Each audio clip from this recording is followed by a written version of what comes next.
예수도 알기 원하네. 크고도 넓은 은혜와 대속해 주신 사랑을 간절히 알기 원하네. 내 평생의 소원, 내 평생의 소원, 대속해 주신 사랑을 간절히 알기 원하네. 성령이 스승 되셔서 진리를 가르치시고 거룩한 뜻을 깨달아 예수를 알게 하소서. 내 평생의 소원, 내 평생의 소원, 대속해 주신 사랑을 간절히 알기 원하네. 성령의 감화 받아서 하나님 말씀 배우니 그 말씀 한 절 한 절이 내 맘에 교훈되도다. 내 평생의 소원, 내 평생의 소원, 대속해 주신 사랑을 간절히 알기 원하네. 예수가 계신 보좌는 영광에 둘려 있도다. 평화의 왕이 오시니 그 나라 왕성하도다. 내 평생의 소원, 내 평생의 소원, 대속해 주신 사랑을 간절히 알기 원하네. 사도신경으로 신앙 고백하시겠습니다. 전능하사 천지를 만드신 하나님 아버지를 내가 믿사오며 그 외아들 우리 주 예수 그리스도를 믿사오니 이는 성령으로 잉태하사 동정녀 마리아에게 나시고 본디오 빌라도에게 고난을 받으사 십자가에 못 박혀 죽으시고 장사한 지 사흘 만에 죽은 자 가운데서 다시 살아나시며 하늘에 오르사 전능하신 하나님 우편에 앉아 계시다가 저리로서 산 자와 죽은 자를 심판하러 오시리라. 성령을 믿사오며 거룩한 공회와 성도가 서로 교통하는 것과 죄를 사하여 주시는 것과 몸이 다시 사는 것과 영원히 사는 것을 믿사옵나이다. 아멘. 사도행전 20장입니다. 사도행전 20장 1절부터 12절까지, 사도행전 20장 1절에서 12절까지 봉독해 드리겠습니다. 소요가 그침에 바울은 제자들을 불러 고난 후에 작별하고 떠나 마게도냐로 가니라. 그 지방으로 다녀가며 여러 말로 제자들에게 권하고 헬라에 이르러 거기 석 달 동안 있다가 배 타고 수리아로 가고자 할 그때에 유대인들이 자기를 해하려고 공모함으로 마게도냐를 거쳐 돌아가기로 작정하니 아시아까지 함께 가는 자는 베레아 사람 브로의 아들 소바더와 데살로니가 사람 아리스다고와 세군도와 더베 사람 가이오와 및 디모데와 아시아 사람 두기고와 드로비모라. 그들은 먼저 가서 드로아에서 우리를 기다리더라. 우리는 무교절 후에 빌립보에서 배로 떠나 닷새만에 드로아에 있는 그들에게 가서 이레를 머무니라. 그 주간의 첫날에 우리가 떡을 떼려 하여 모였더니 바울이 이튿날 떠나고자 하여 그들에게 강론할새 말을 밤중까지 계속하며 우리가 모인 윗다락에 등불을 많이 켰는데 유두고라 하는 청년이 창에 걸터 앉아 있다가 깊이 졸더니 바울이 강론하기를 더 오래 하매 졸음을 이기지 못하여 3층에서 떨어지거늘 일으켜 보니 죽었는지라. 바울이 내려가서 그 위에 엎드려 그 몸을 안고 말하되 떠들지 말라, 생명이 그에게 있다 하고 올라가 떡을 떼어 먹고 오랫동안 곧 날이 새기까지 이야기하고 떠나니라. 사람들이 살아난 청년을 데리고 가서 적지 않게 위로를 받았더라. 아멘. 에베소에서 우리 어제 살펴봤던 것처럼 이 은장색 그 데메드리오로 인해서 한번 큰 소동이 한번 일어났었죠. 그러다가 이제 그 지역 서기장을 통해서 이제 다 문제가 이제 안정이 됐습니다. 다시 이제 다 회복이 됐습니다. 그런 후에 바울이 이제 제자들을 불러서 권한 후에 작별을 하고 이제 마게도냐로 이제 갔습니다. 2절에 보면은 이제 그 지방으로 다녀가면서 또 여러 말로 제자들에게 권하고 헬라에 이르렀다. 이렇게 되어 있죠. 바울의 사역, 이 사도행전에서 바울의 사역을 가만히 보면은 복음도 열심히 전했습니다만은 또 복음 전에서 세운 다음에 이제 권하는 사역도 참 열심히 했어요. 보면 항상 그래서 읽어보면 권했다, 권면했다 이런 얘기들이 많이 나오죠.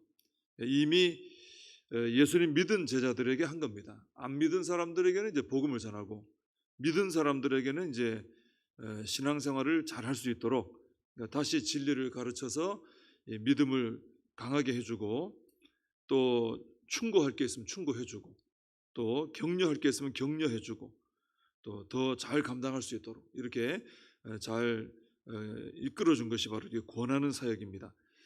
지금도 그러니까 교회가 이 복음도 이제 열심히 전하고 또 그 다음에 이 권하는 사역도 열심히 이제 해야 되는 것이죠. 그래서 우리가 항상 우리 주변을 좀 돌아보면서 사도 바울이 했던 것처럼 나도 좀 누군가에게 이 권하는 이런 사역을 할 대상이 있는가, 뭐라고 좀 내가 격려를 해준다든지 또 위로해준다든지 또 내가 하나님 말씀으로 또 가르쳐서 좀 깨닫게 해준다든지 또 힘을 낼 수 있도록 믿음을 북돋워 준다든지 이렇게 해야 될 대상이 있는가, 이런 것을 살펴가지고 도움을 주는 권면한 사역, 이것은 권면을 받는 사람도 큰 도움이 됩니다. 근데 권면을 이렇게 해주는 사역을 하는 사람도 하다 보면 또 자기가 유익을 많이 얻게 되고 복을 받게 되는 것이죠. 그래서 교회 안에서는 서로 이렇게 열심히 전도해서 구원받는 역사도 일어나고 성도들 간에 서로 또 잘 권면하고 위로하는 이런 사역들이 참 필요하다는 것입니다. 바울이 이제 헬라에 이르러서 석 달 동안 있다가 배를 타고 수리아로 가려고 할 때 유대인들이 바울을 해하려고 공모하는 바람에 마게도냐를 거쳐 돌아가기로 작정했다 그랬습니다.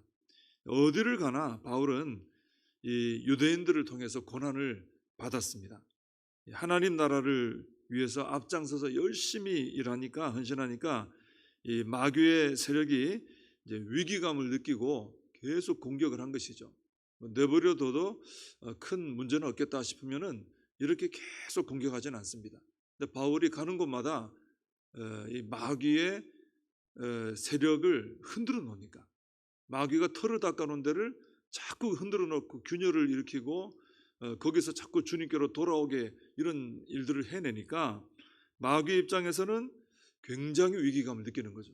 바울이 움직이면은 마귀는 굉장히 긴장이 되는 거예요. 초조해지고 제가 가서 또 우리가 닦아놓은 거 다 또 흔들어 놓고 뺏어가는 거 아닌가.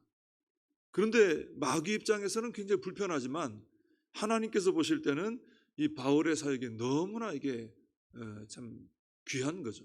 너무 하나님께서 바울을 축복해 주시는 거죠. 그래서 우리도 예수님 믿을 때 이왕이면 우리가 이 바울처럼 이 마귀의 세력에게는 위기감을 느끼게 하는 사람이 되어야 되겠다 하는 것이죠. 우리가 움직이면은 마귀가 저 또 움직인다.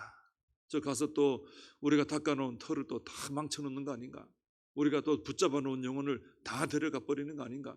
우리가 흔들어 가지고 다 넘어뜨려 놓은 걸 또 이렇게 세워놓는 거 아닌가? 마귀가 우리를 볼 때 참 긴장이 되고 저 좀 안 움직였으면 좋겠는데, 저 사람 좀 문제가 생겼으면 좋겠는데, 이렇게 할 수 있는 참 그런 모습이 우리의 모습이 되어야 하지 않나. 이 바울을 볼 때 그런 것을 많이 느끼게 됩니다. 그래서 우리가 열심히 기도하고 또 우리가 열심히 사역을 감당함으로 마귀의 세력이 긴장할 수밖에 없는 그런 삶을 우리가 살아가야 할 줄로 믿습니다. 4절에는 보면은 4절에 이제 아시아까지 함께 가는 자들의 명단이 나오는데 소바더, 아리스타고, 세군도, 가이오, 디모데, 두기고, 드로비모 이런 사람들이 나옵니다. 우리가 익숙한 사람도 한두 사람이 있고 그 외 사람들은 잘 알지를 못한 분들인데 이분들이 이제 바울보다 먼저 드로아에 가서 이제 기다렸다 그랬습니다. 바울의 사역을 생각해 보시면은 처음에 이제 안디옥 교회에서 그 앞에는 예수님 만나서 변화된 사역들이 나오고 이제 안디옥 교회에서 이제 바울과 바나바가 안수하여 이제 파송을 받았지 않습니까? 그래서 이제 바나바의 생질 마가 요한을 데리고 선교 여행 1차 선교 여행을 떠났었는데 그때는 이제 세 사람 바울과 바나바 그리고 마가 요한. 근데 마가 요한은 갔다가 이제 비시디아 안디옥을 앞에 두고 그냥 힘들어서 돌아가 버렸죠. 참 어떻게 보면 초라합니다. 뭐 세계를 향해 나아간다 했지만은 두 사람 딸랑 이제 돌아다닌 거예요. 근데 이제는 보니까 어떻습니까? 많은 교회도 세워지고 많은 제자들도 세워지고 가는 곳마다 제자들 뭐 이렇게 나타나잖아요. 또 이렇게 선교 사역에 함께 다니는 이런 깊이 헌신한 제자들도 마치 예수님께서 불렀을 때 12사도가 다 내버려두고 따라온 것처럼 이렇게 깊이 헌신한 제자들도 많이 세워졌다는 것입니다.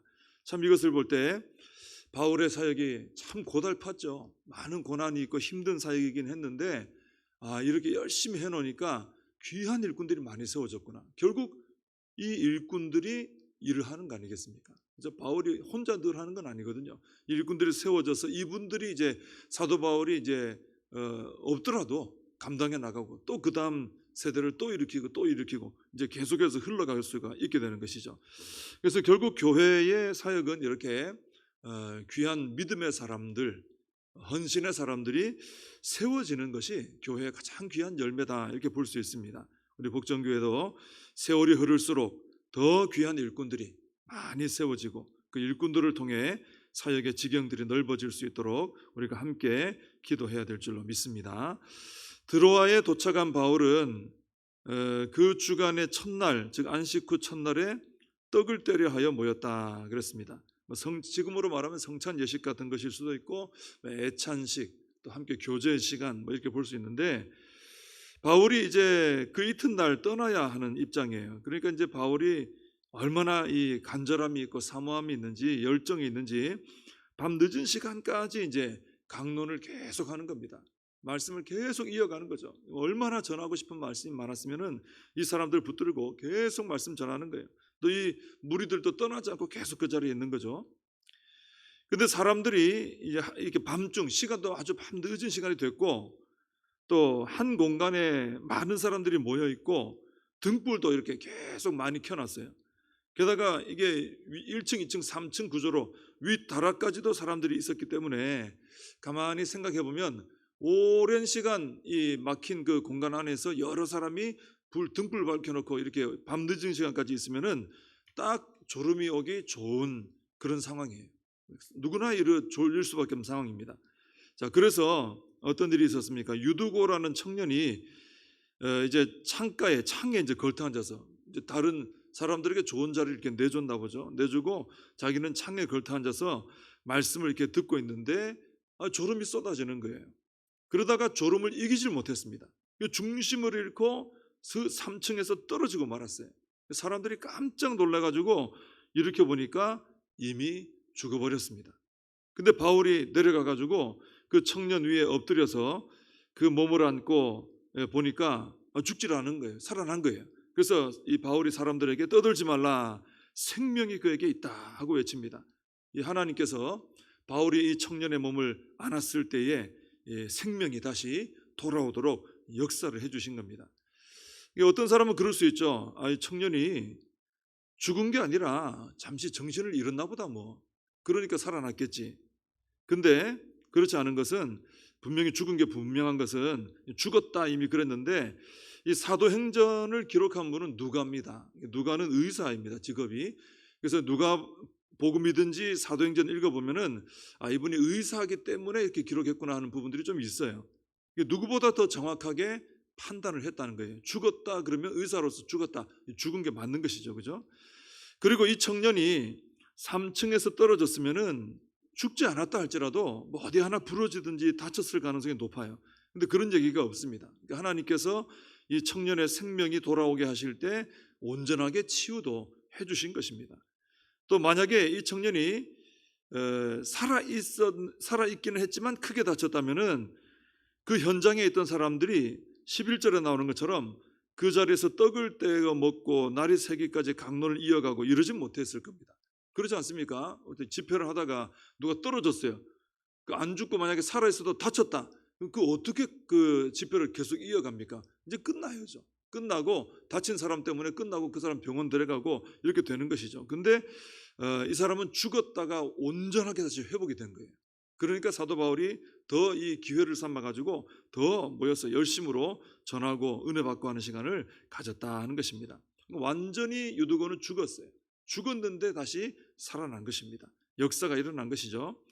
그래서 하나님께서 왜 이런 일을 일으켜 주셨느냐? 이 청년의 생명을 다시 살게 하심으로 그 자리가 더 풍성한 은혜의 자리가 되게 하신 겁니다. 그리고 12절에 나오는 것처럼 큰 위로의 자리가 되게 하신 겁니다. 그때 당시에 초대교회 성도님들은 예수님 믿는 게 쉽지 않았어요. 지금 우리는 교회 간다고 무슨 핍박이 있고 하진 않은데 그때는 핍박이 많은 때였습니다.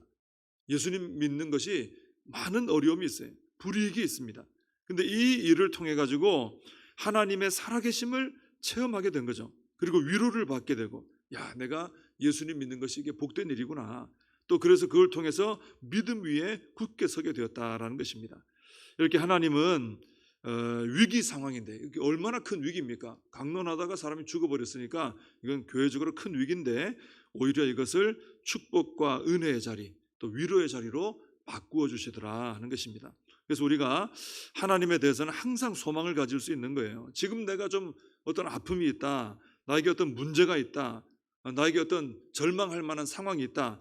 그것이 나에게 정말 절망이 되는 게 아니라 하나님께 가서 도와달라고 간절히 기도하면 된다는 거예요. 그러면 하나님께서 그 문제를 오히려 바꿔가지고 하나님을 만나는 축복이 되게 하시고 하나님의 은혜를 받는 시간이 되게 해주시고 큰 위로를 받게 해주시고 나의 믿음의 복이 되도록 바꾸어 주신다 하는 것입니다. 하나님은 언제나 최악의 상황이라도 가장 좋은 것으로 바꾸실 수 있는 분이십니다. 우리가 그 하나님을 믿고 하나님께 간구함으로 이런 은혜를 누려야 될 줄로 믿습니다. 기도하겠습니다.